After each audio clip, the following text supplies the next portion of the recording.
Welcome to Sports Corner with Ralph Willams and Smokin' Jim Frazier. And now here's your host, Ralph Willams and Smokin' Jim Frazier. All right, welcome to the show today. And unfortunately, we're having some issues with the video here, and I got to straighten that out, which I will do later. I've been having some issues all day with my stomach related to my new medication. So I just want to let everyone know what's going on here. We're here today for Sports Corner show with me, Ralph Willams, Smokin' Jim Frazier.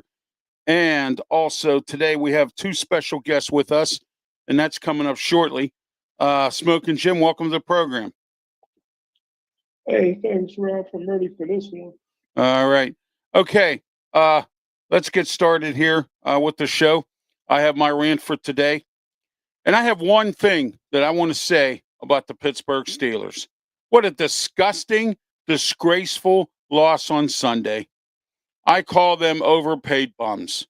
Why? Because they're like bums. What did TJ Watt do? Absolutely nothing until the end of the game. He had one sack and he went to the sideline. What did Cam Hayward do? Absolutely nothing. All right. These are guys who whined and cried and complained and bitched and moaned about money. And guess what happened? The Steelers caved in and gave them money. I said this at the beginning of the season when they were whining. Let them play out this year and then we'll see and we'll sit down and talk. Steelers went the other direction. And now look what's going on. That's my rant for today. Smokin' Jim's wisdom. Hey, thanks, Ralph. This is going to be kind of short. One with the Pittsburgh Steelers, you can't win them all. My high school coach used to say that. And this weekend's a big one for the University of Pittsburgh. I think that Notre Dame's going to take over the stadium. I think there'll be more Notre Dame fans there than Pitt fans. Pitt had 2 weeks to get ready for this big game, but Notre Dame is coming off of a huge win against Navy where they beat them by about 50 points. So should be a great game, but I'll be very, very shocked if Pitt's able to beat Notre Dame. Yeah, we'll see what happens this week. They have another bye week in college football, as they say, and so we'll see what goes on there. Sports Nuts checking in. Brandon Keeler, I want to thank you for checking in as well for the Sports Nuts show. And also, I have some great news I want to talk about and I'm going to share with everyone right now because I'm so happy about this news. And the news is that we are going to be broadcasting all of our shows on the Sports Nuts Network, on their network. And here it is here. And we're going to be all across the country and syndicated across the United States and around the world on different radio stations, including Hawaii. And so I just want to let everyone know that we'll be broadcasting on Pensman Sports. We'll be broadcasting on Tiger Stripes Media. All those, we're all in part of the Sports Nuts family, an umbrella of broadcasting under the Sports Nuts network here as well. So I just want to let everyone know that, and that's coming up also real soon here. All right, first we got to pay a couple bills, and we're going to get to our guests. Our biggest guest today is from the Lions.com, and but hang on for a moment here. First, Mata Heating and Air Conditioning. Call Mata today, 724-201-0500. Mata Heating and Air Conditioning. They are our studio sponsor here at Studio 10 in Berlin, Maryland, as they are our studio sponsor. Also, we're sponsored by Mike Dotson. Or I'm sorry, that's the wrong one. Jeez. Up here we go. Now I found it. All right. Mike Dotson Realty. Call 410-596-1681. If you're planning on any real estate needs in Ocean City, give Mike Dotson a call. That number again, 410-596-1681. Mike Dotson Realty. All right. Also, we have a new sponsor, and this sponsor today is going to be sponsoring Tyler, and that is Big Jim's Bikes and Scooters. Call Big Jim at 410-289-1203. If you're in Ocean City, Maryland, need a bicycle, you want to ride around the boardwalk or around Ocean City, need a kick and go scooter, and they also have little motors on them. And also they even have the trikes with the five. You put 5 people on, somebody pedals up in the front. Big Jim's Bikes, 410-289-1203. Tell them Ralph Willams sent you. Big Jim's been renting bikes and equipment for many, many years. So give Big Jim a call. All right, let's get our guests up today. As usual, we have our regular guest here that comes on once in a while, Pensman Sports. How are you, Pensman? I'm good. How you doing? All right, I hope I'm your stomach feels better. Yeah, so do I. Thank you. I just, well, whatever. Anyway, and we have Tyler. Tyler, I can't pronounce your last name. Could you please pronounce it for us or let us know what it is? Calvaruso. All right, Calvaruso. Tyler Calvaruso writes for thelions.com, and he's here today to talk with us about Penn State football, the future of Penn State football, what's going on with the coaching search, who's the candidate, who's number 1, who's number 10, and all that other stuff. Tyler, welcome to the program. And first, tell us what you do for Lions.com. Yeah, I've been covering mainly Penn State recruiting since joined Lions 24/7 Sports, May 2022.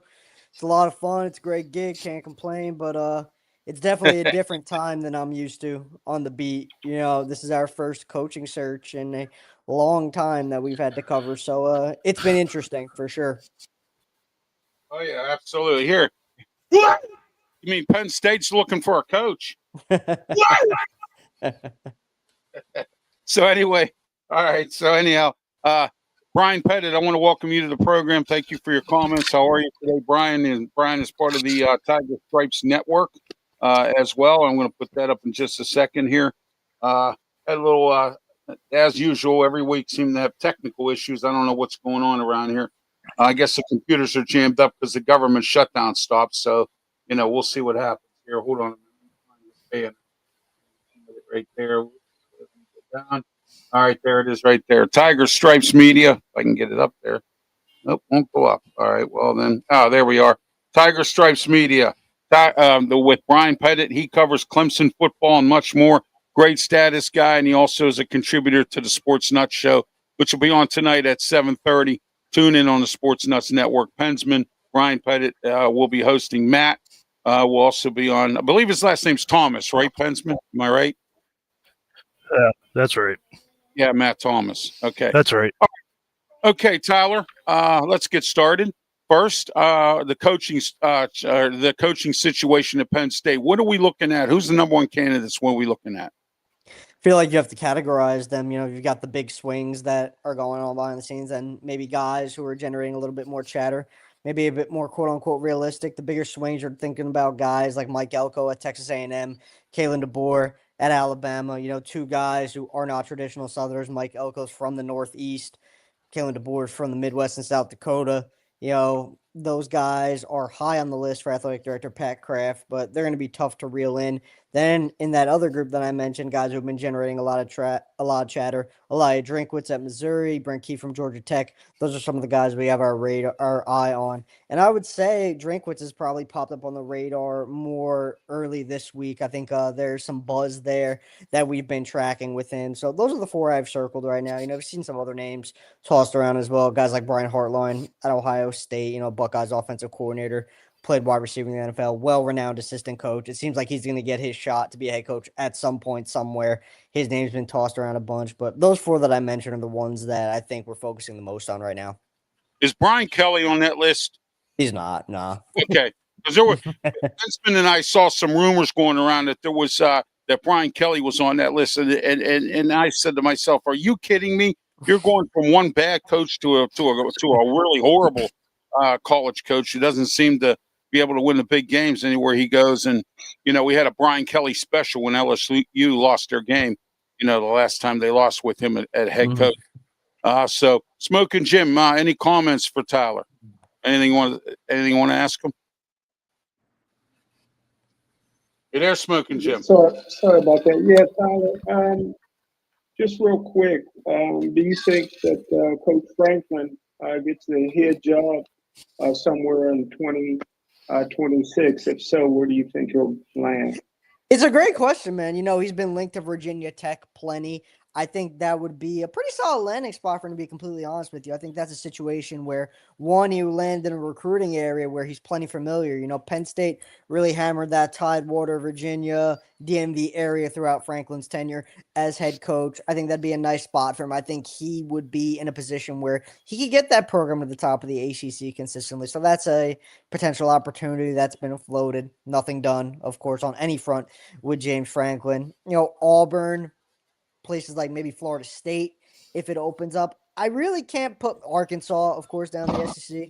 I'm not quite sure if he is indeed going to wind up with a gig this cycle. I think there are certain situations that are more appealing to James Franklin than others. And if it's not the right fit for him, if he feels it's not the right fit for him this cycle, I could see a scenario where he takes a year, maybe dabbles in a little bit of the media space. I think that's something he'd be pretty good at, and then wait and see what comes about next cycle. But when it comes to the jobs that, you know, I've heard maybe Franklin could be linked to, and I think would be a nice fit, Virginia Tech, maybe that Auburn gig, depending on the way Auburn takes its search. And if Florida State opens, that's one I would keep an eye on. Remember, FSU was involved with Franklin a little bit before Jimbo Fisher got that extension back in the day. So there's a little bit of familiarity there. There's been some flirtation there in the past. But if, again, it's not open yet. So really at this point, it's just hypothetical.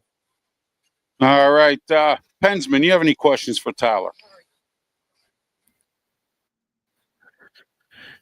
I was told, I told Ralph and I told Tiger Straits Media, we have a talk show every Saturday morning about college sports. I said that he was linked to UNC. That's where I think. But ever since Brian Kelly got fired, they have him linked to there. So what's your opinion on that? Like, where do you think where do you think Kelly's going to go? Oh man, that's a question that I'm not really sure I could put a finger on right now, because I think we all know who Brian Kelly is at this point in his coaching career, persona wise, on field results wise. What kind of job, one, would he even be seriously considered for, given the way things played out at LSU in the end? Two, where does he view himself in the coaching landscape? Would Brian Kelly take a quote unquote lesser P5 job? I'm not really sure that's something he would do. Because again, like I said, we know the persona, we know who Brian Kelly is. I feel like there are only a few jobs that he might view himself as a fit for, and likewise, I think there are only certain jobs that college administrators view him as a fit for. So he's another one. You asked, James Franklin, is he going to land somewhere this cycle? Brian Kelly, I think he's a little less likely to land somewhere this cycle. It might be another year before he pops back up in that conversation. I'm not sure he lands anywhere this coaching cycle, guys. Oh yeah. He might. I listened to your athletic director, and he said that he wants somebody modern and the NLL. Would they bring Urban Meyer back? Do you think? I don't think that's something that really would.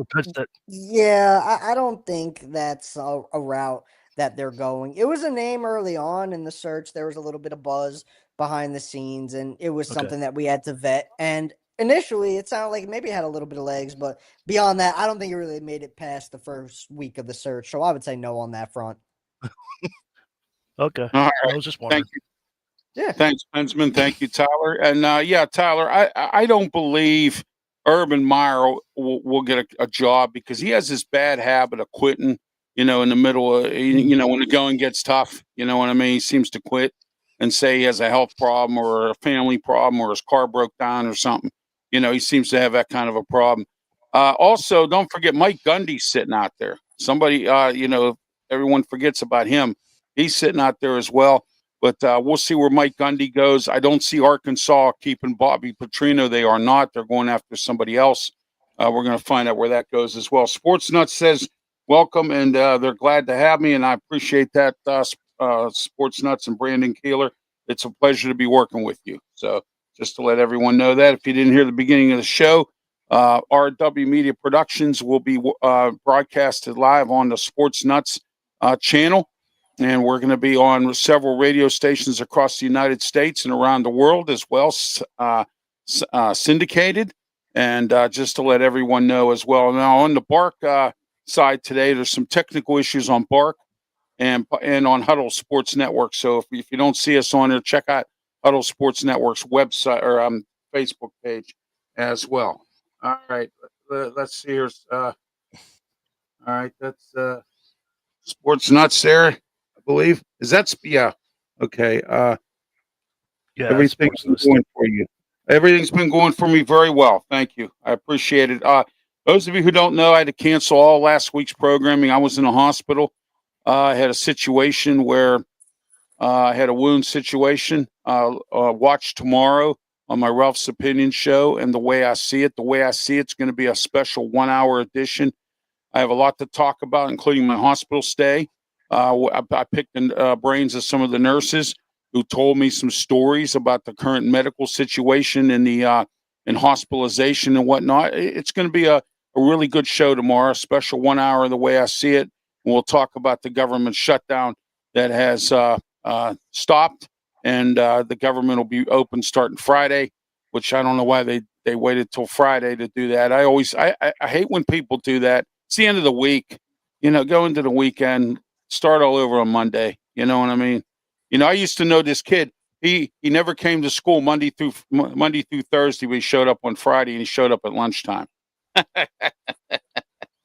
So I mean, anyway, but Tyler, right now, currently with Terry Smith, I see that they are fighting. I mean, that they have these games that they've lost have not been blowouts. They've been pretty close, except for the Ohio State game.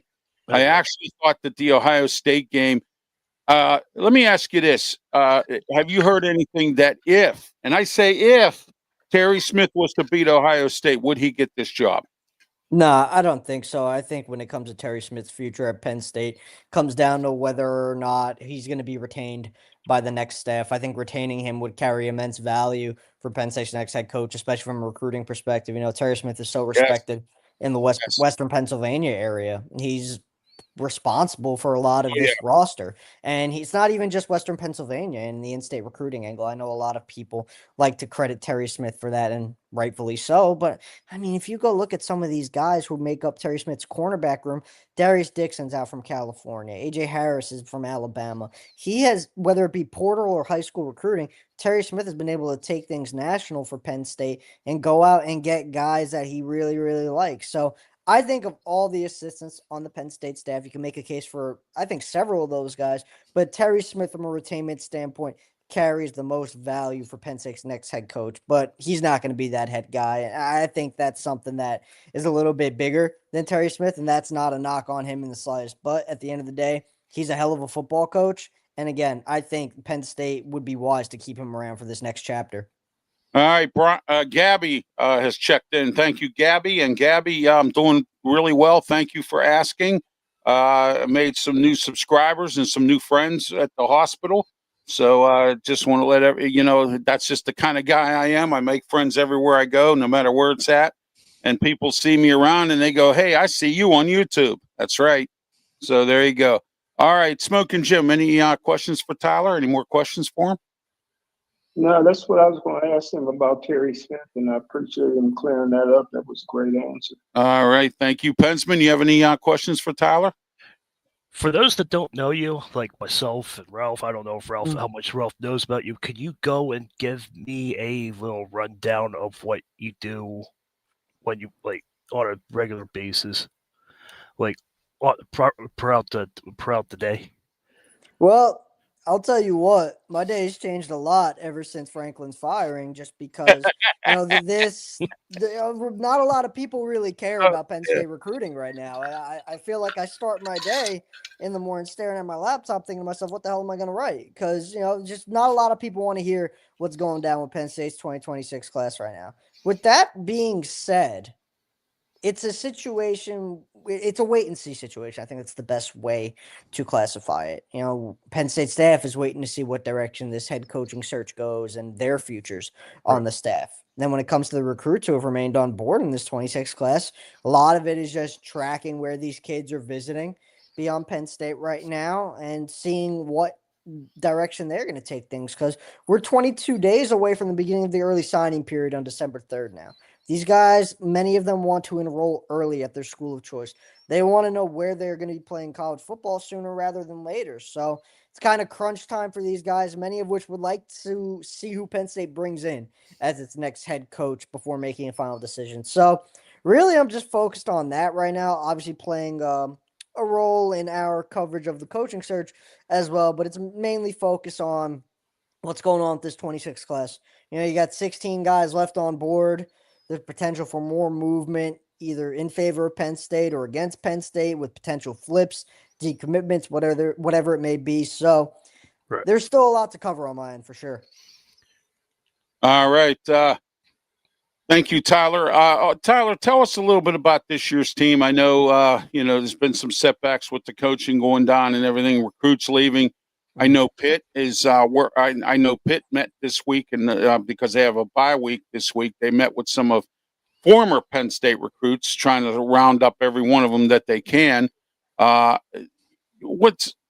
know that's hurting the team, but does Penn State have a plan to counteract this recruiting loss? Some of these players. I mean, frankly, there's only so much you could do, right? Because this current staff is essentially recruiting with a hand tied behind its back. Right. Nobody knows what is going to happen. They don't know whether or not they're going to be in state college at this time next year. So I give the staff credit, the remaining staff credit.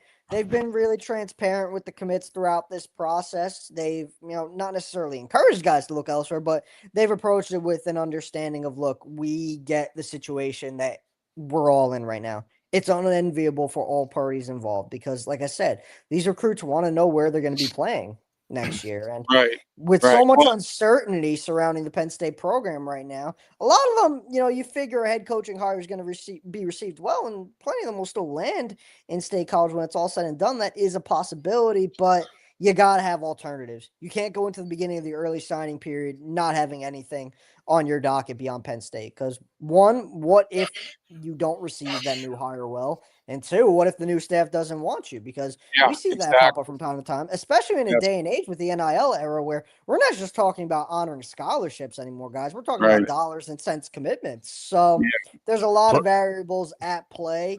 And plus the transfer portal too. Yeah, exactly. Well, the rules of the transfer portal have changed, guys. For next year, they're going to do. There will be no transfer portal movement after the spring games, or after spring practice, and during training camp. I think they've even limited it down to like around the bowl season. They're trying to conquer that situation. I'm actually quite surprised that they went ahead and made some of these rule changes with this transfer portal because it was getting out of control. Spring practice would be over and you'd lose half your team. I mean, you can't going into the season, and then all of a sudden you're losing, and then you got to go back out again and try to get other guys to replace half the team you lost. So I mean, it's a big mess, but at least they cleaned up the transfer portal end of it. They still haven't cleaned up the NIL part of it. I want them to have some kind of a cap that each university can only spend X amount of money to make it kind of fair.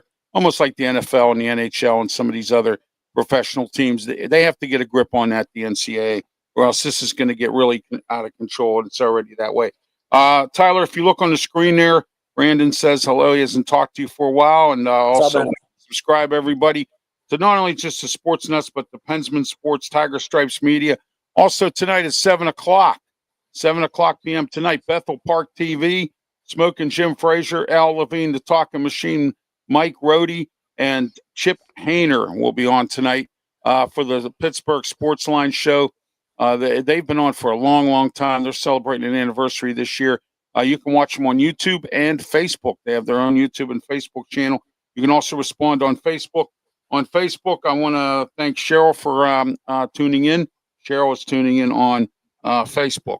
All right. Also, it says Steelers just signed Asante Samuel Jr. Oh, okay. Well, we'll check into that. Let me get to my sources while we're doing the show here. I'll get into my sources and see what they tell me. So if they have, that's a good signing. I hope it's true because the Steelers have not signed anybody as far as a second wide receiver goes or whatever, and they need cornerback help now. They just got rid of Juan Thornhill and signed another guy. And so it's just been one thing after another with the Steeler defense, the most overpaid, defense in the entire league. So we'll see what goes on there. Tyler, I got one question for you.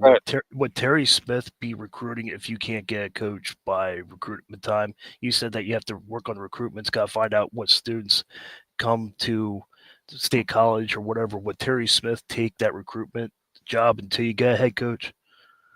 Yeah, I think he's already, as interim head coach, he's already taken on a pretty big role in making sure this class stays together and dealing with the current roster as well. I think it's definitely a role that he could take on for the new head coach. I think it's really a strength for him. So, yeah, my answer to that would be yeah. Okay. All right. Any final questions for Tyler, Smoking Jim? Smoking Jim. No, sir. No, sir. All right. I hope we're not putting you to sleep there. All right. Anyway. All right. Okay. Okay. That's the same one. All right. Thank you, Tyler, for being part of the program. We'll be in touch again when a new coach is hired for next year's Penn State football season. You cover basketball as well, correct?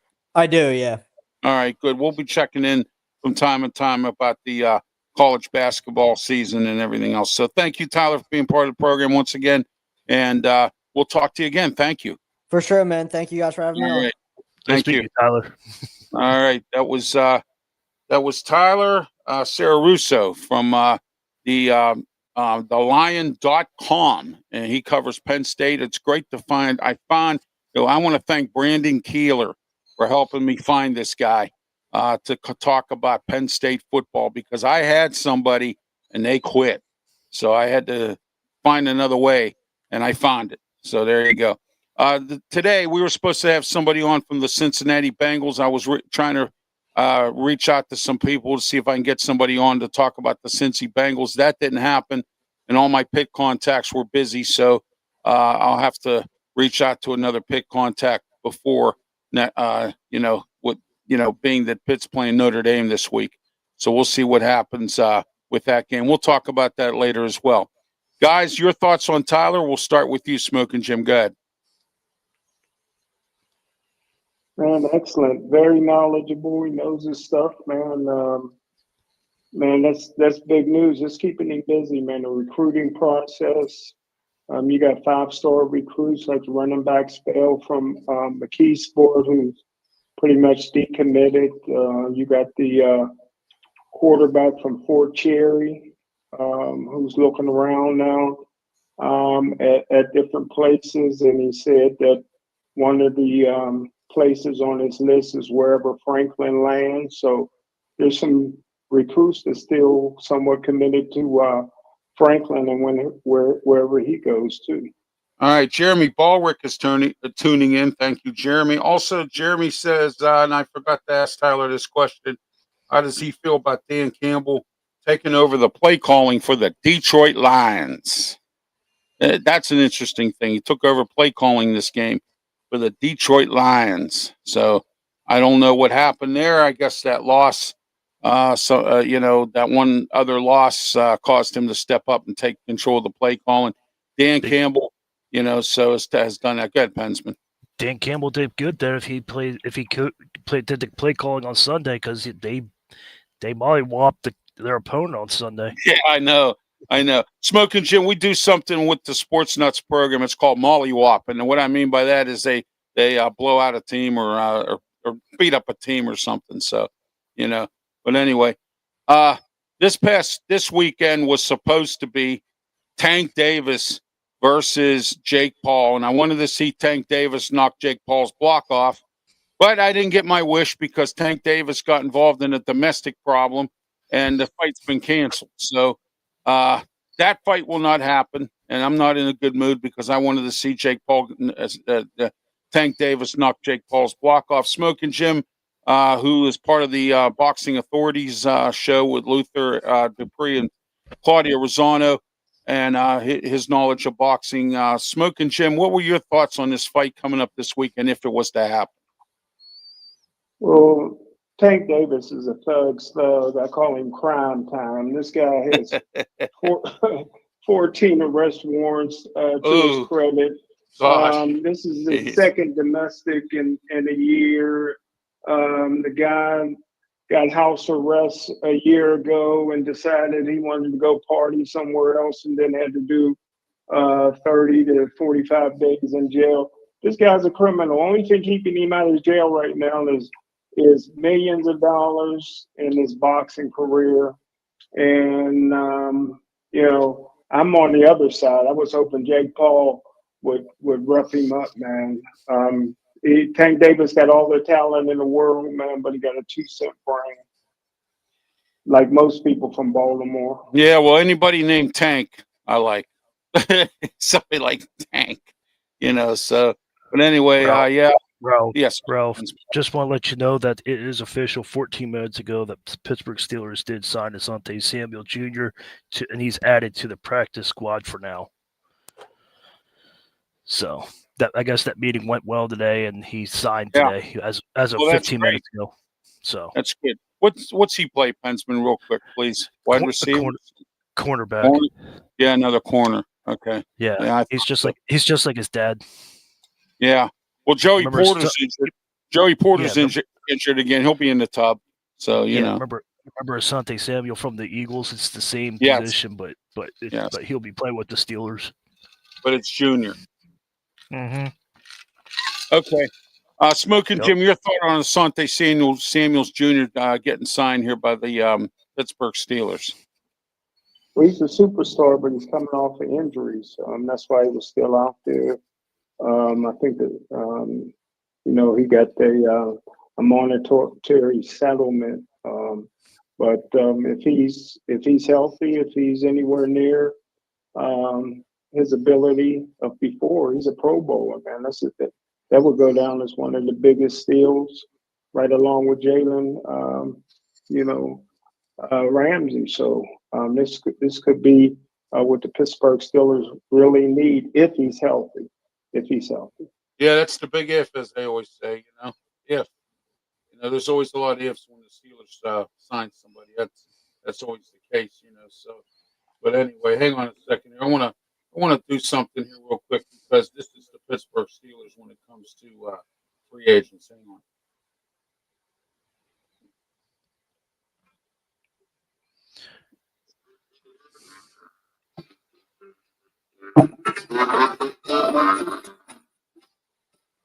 Yeah, you know why I'm playing that? Because that's the Pittsburgh Steelers when they get free agents. They get them from the junk pile.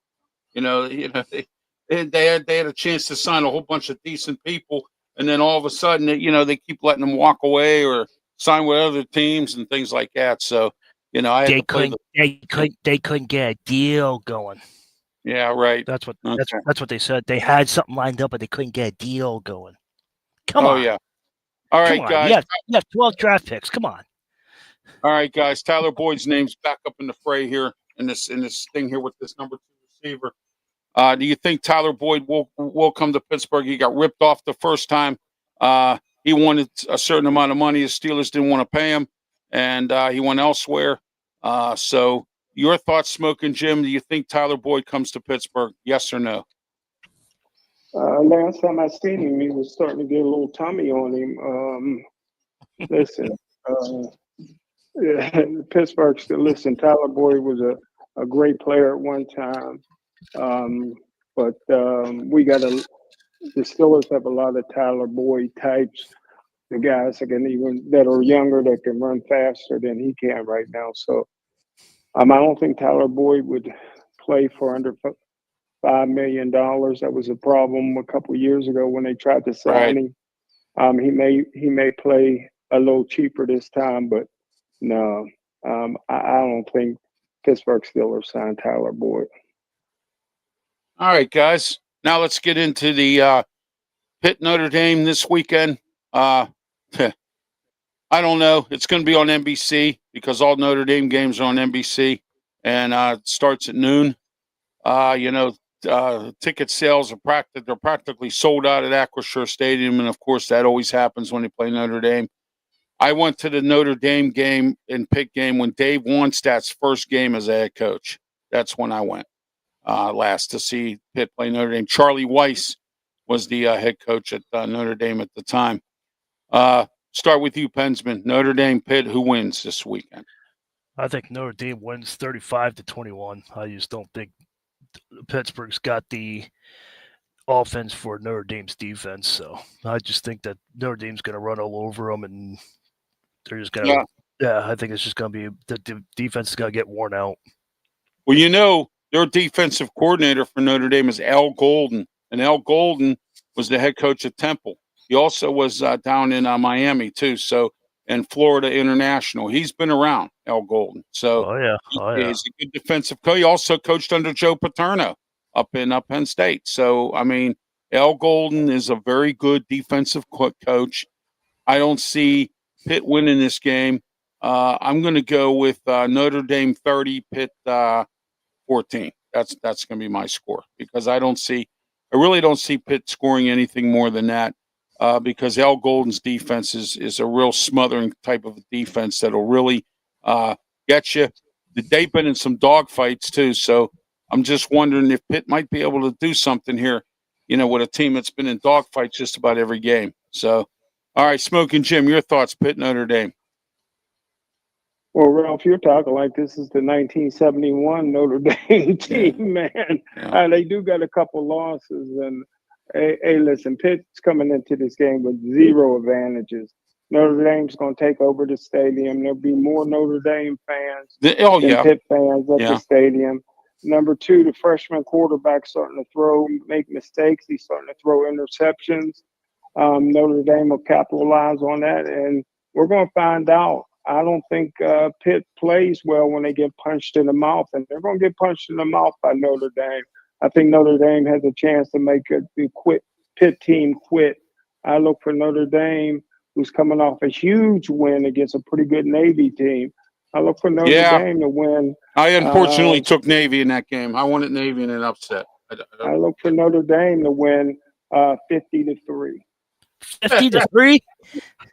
I like that one, 50-3. 50-3? That could happen, Pensman, because I got to tell you, I picked Navy last week. I thought Navy was going to be Notre Dame. I really did. I thought the Sports Nuts was crazy with this 10, but I didn't hear a 3.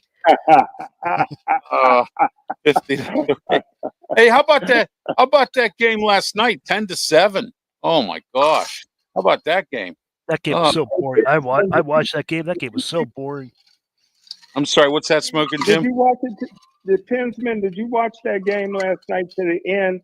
What a dumb decision with 27 seconds or 30 seconds.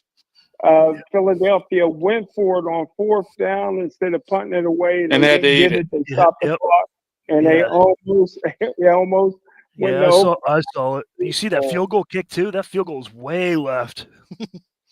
Did you see the kick before that though? Yeah, I saw the whole game. It was crazy. That was embarrassing. He almost made that practice kick. I know. It just Ralph. It just came up like 6 inches shorter, a foot long. Yeah. Oh my gosh, 10-7. Wow. Oh, you know what? There was another game that was a low score. What was it? Denver and the Raiders. Hey Ralph. Yes. Hey Ralph. Everybody who's Micah Parsons fan again. I wouldn't have paid him $180 million, and I don't blame Dallas. I told you that back injury. He has 0 sacks, 0 interceptions, and 1 tackle. That back injury. Green Bay can have that guy. Yep. Smoking Jim, I was on the phone with Sports Nuts most of the game, and because of the ESPN and YouTube fight, he can't watch it. So I was watching it. Micah Parsons couldn't even catch Jalen Hurts. It was embarrassing. Well, it's that back injury, right, Smoking Jim? I told everybody about that back injury. Nobody listened. No, I told Sports Nuts, just get the injection and go. That's right. He needs a cortisone injection, man. You remember? And any given Sunday, he said, "Give me some of that juice, man." Remember Lawrence Taylor? He said, "Give me some of that juice." It was Shark. He was like, "Give me some of that juice." So yeah, Raiders and Broncos were 10-7 also. Yeah, that's it. Now, listen to this. Now I'm hearing inklings that Pete Carroll could get fired at the end of the year. Come on. Jeez.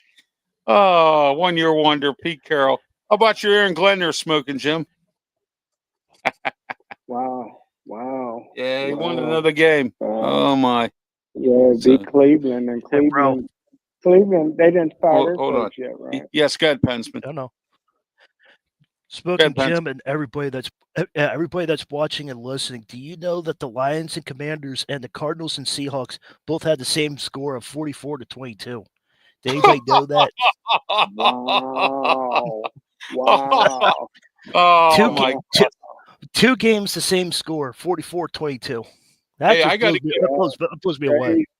I got to give Smoking Jim a lot of credit for that, for his prediction on the Commanders this year. He said the Commanders weren't going to be that good this year, and he was right.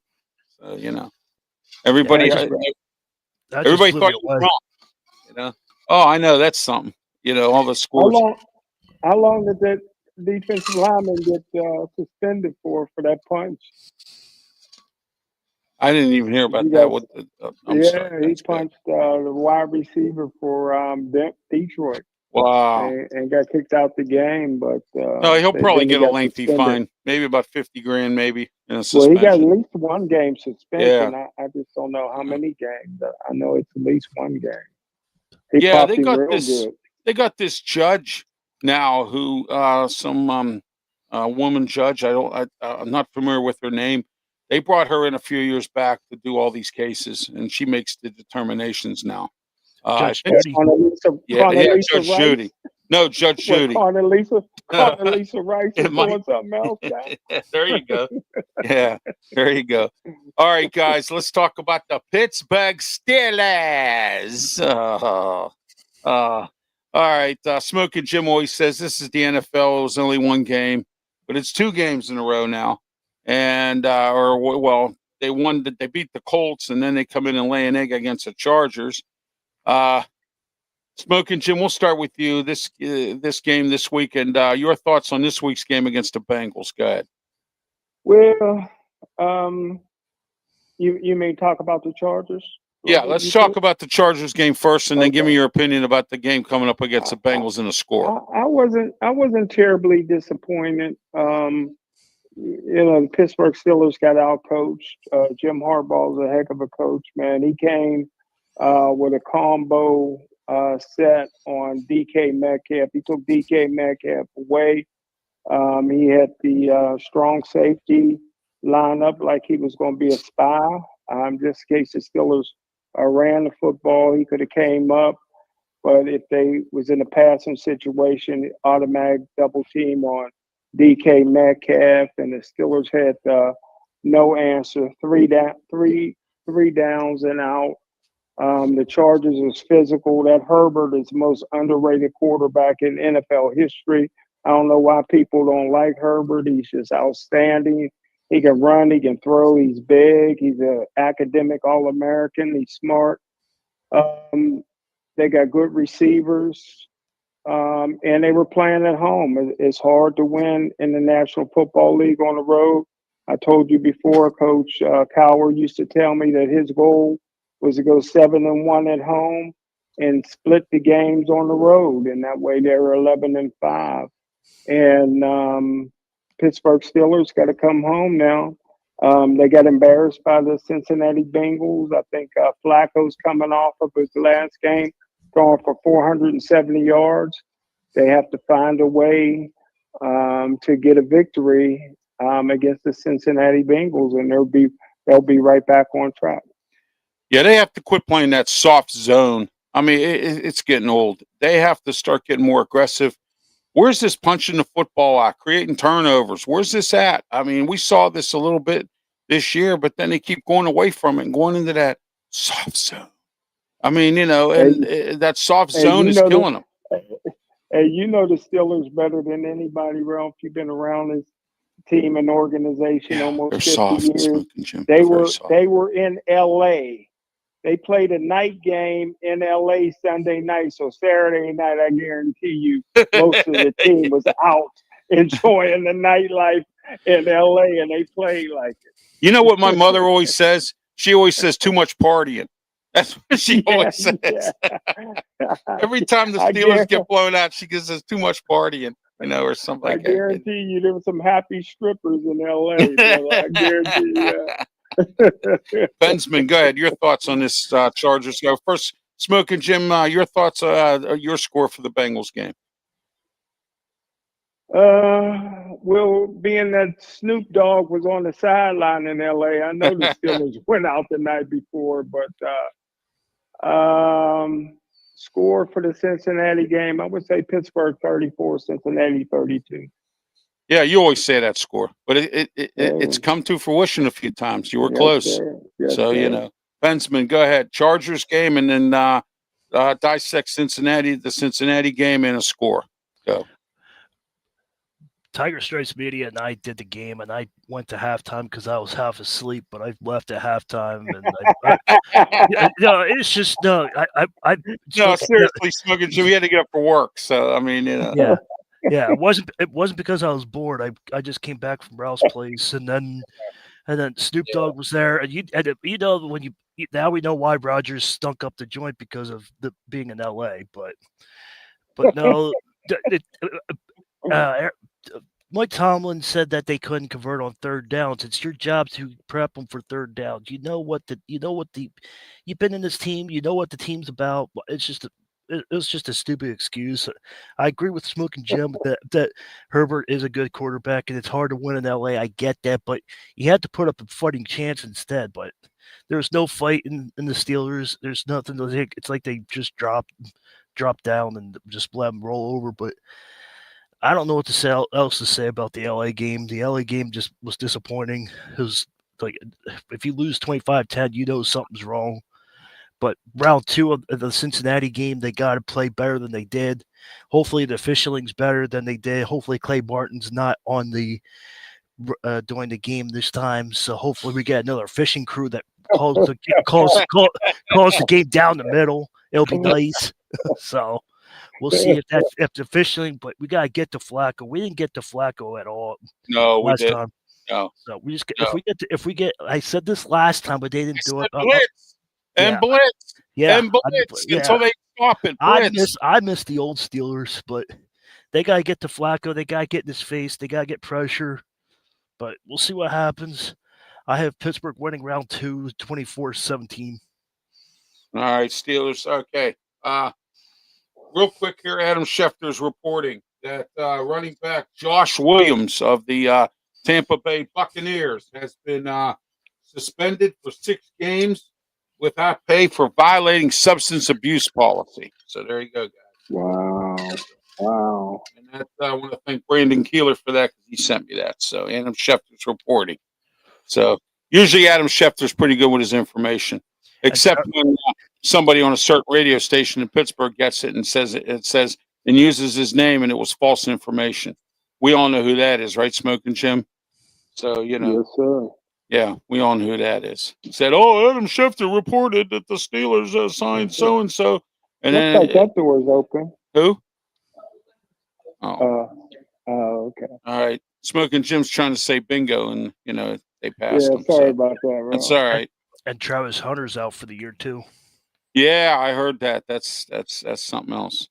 So, well, that's a shame about him. Because Jacksonville was on a roll a little bit here. I mean, they were losing games. That's surprised about Travis, though.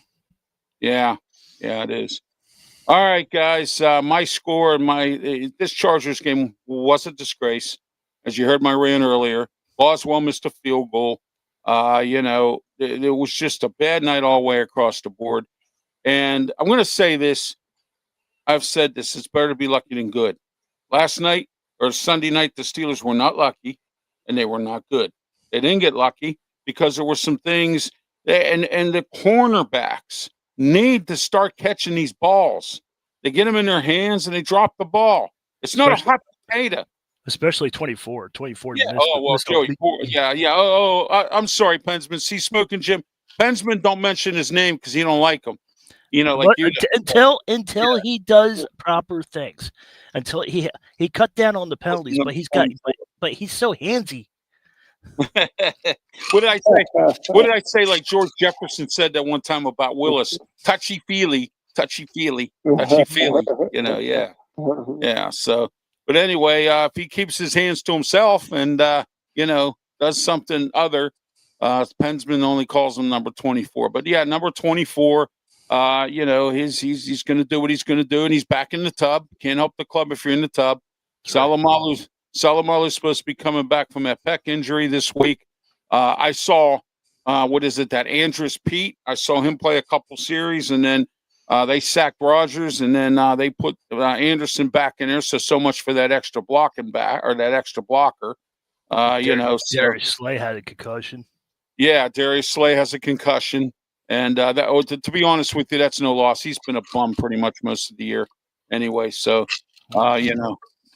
that's another Sanford and Son pick signing right there. So anyway, my thoughts of the Chargers game was it was a disgrace. They kept letting their special teams get to the 40-yard line. You can't keep letting teams have good field position like that.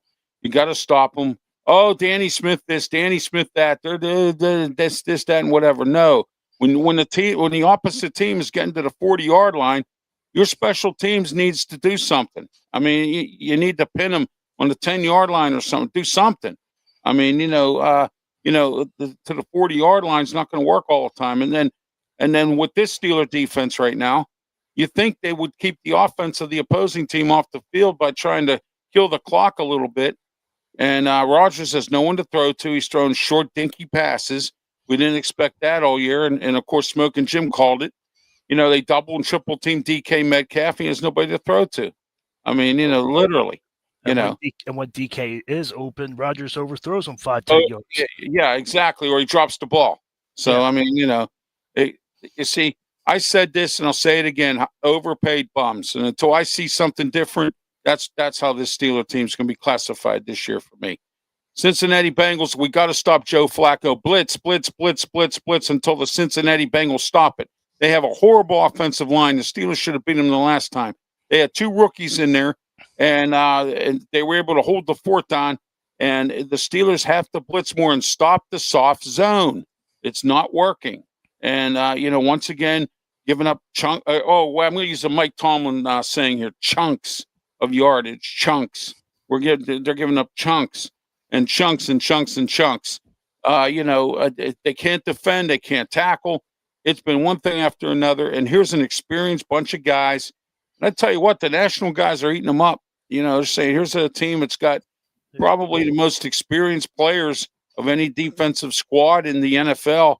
And they can't stop the run. And they can't stop the pass. They can't blitz. They can't catch a ball. The defensive backs can't catch a ball. This is a disgrace for a coach that's been coaching 18 years and about to be done with his 20th year after this contract. And I've been saying prayers and prayers and prayers that he steps away after 20 years. And I think he will. So I hope he does, or whatever happens here. So, but Steelers 24, Bengals 21. That's my score. So just to let everyone know. All right, final thoughts before we wrap it up. Go ahead, Pensman. You start off. The Pittsburgh Steelers, I've been hearing a lot of reports. The Pittsburgh Steelers aren't going to trade Mike Tomlin for the New York Giants. They're not doing anything with the New York Giants. Oh, speaking of that, I forgot about Brian DeBoe. Jeez, oh man. Yeah. How about that? And after everybody got fired, they said Mike Tomlin's coming to New York. Mike Tomlin's not coming to New York. If you hear a report, don't believe it. If it's not coming from Fowler or Sheffy or Evan Report, don't believe it. I'll tell you what, Pensman, Smoking Jim. If he goes to New York and leaves the Steelers, I'll do all my shows naked. Okay? All right? That's how much he's not going to go there. And I got swampland in Florida for sale with alligators in it. So there you go. All right. Yeah. So anyway, that's my final one. Okay. Thank you, Pensman. Smoking Jim, go ahead. Your final thoughts. And we forgot to talk about Brian DeBoe getting fired. Forgot about that. Sorry. Well, Pensman or Ralph, you guys may be able to help me out on this one. I hear that the Giants fired their head coach in part because they're high on their young quarterback and they keep putting him out there with concussions. I think he had 2 or 3 concussions this year, two. And they keep putting him out there and they keep running him. So that was one of the factors in letting him go. Well, Brian DeBoe, I hate to say this, I don't know what he did as an offensive coordinator up in Buffalo. I know he did pretty well for himself. But then when he became a head coach, he turned into a complete jerk. And, I mean, he looks like it on the sidelines. He acts like it beyond that. Just stunk up the joint as a head coach with the Giants. And His you arms are know, always crossed too. I'm sorry. His arms are always crossed too. Yeah, exactly. Exactly. It's like I don't want to be here. I'm like, okay, then don't be here. He looks like Mike Tomlin. Mike Tomlin's looks like he's as confused as a blind man in a silent movie theater. So anyway, one other thing too I want to add real quick before we go. All you Steeler fans out there, I want to, I can't believe that Pittsburgh Steeler fans accept 9-8 every year, accept 8-9, accept this mediocrity. And also, not only just accepting mediocrity, how about this coach getting ignorant with the media at the end of the game on Sunday night? They were asking him some tough questions, and he started getting real snippy with them. You know what? He's always disrespected the media. You ought to be ashamed of himself, Mike Tomlin, for doing that. And today's press conference, he was a little snippy as well. Seemed like he was in a bad mood, and I don't blame him because his team's a disgrace. And Tony Dungy agreed with his point, though. He understood why he was snappy. What did Dungy say? He said that if he went to L.A., he wasn't prepared, and that's why. But 18 years of coaching, you're supposed to be prepared. You would think. Come on, man. You would think, but I was surprised Tony Dungy agreed with it. Well, yeah, I am too, because Dungy's his buddy. I'm real surprised. Yes. Yeah. Yeah, he's all 18 years of coaching. Come on, man. You can't get clock management right. You don't know your timeouts. You don't know how to throw the red flag. Nothing. I mean, stupid. You stand there with your eyes at the scoreboard every 5 minutes. Don't you have somebody up in the box that you can talk to or something? No. Oh, wait. Nobody wants to talk to him. That's the whole problem. So there you go. I covered every game except for one game, and that was on Amazon Prime, and I don't have Amazon Prime. But every game that I covered and every game that I watched, I don't think Mike Tomlin has a challenge flag thrown yet. No, because he always loses. That's why. I know. I'm just saying, other years it's like 2 for 5, 1 for 5. But he hasn't even thrown a flag yet. All right, let's get ready. We're going to wrap it up here for Sports Corner Show, and it's great to be back here today. I want to thank everybody for all their kind words and prayers and blessings for me while I was sick in the hospital last week. I missed the election day stuff and everything else, and I want to let everyone know, and I know I don't talk politics much on the show, but my good friend Tony Moreno was not successful against Corey O'Connor in the mayor's race in the city of Pittsburgh. Tune in this weekend to the Ralph Willams, Tony Moreno show, and you'll find out why, because there's some stuff I find out that the Republican Party has done to kind of mess with Tony a little bit. And, so we'll talk about it this weekend. I'm not a happy camper about this election, but that's fine. But anyway, Pittsburgh wants to be the same. Shame for being the same. So there you go. All right, for Pensman Sports, Smoking Jim Frazier, everyone have yourself a great day. We'll be back in about 2 minutes for a Wrestle Talk, so stay tuned. Thank you.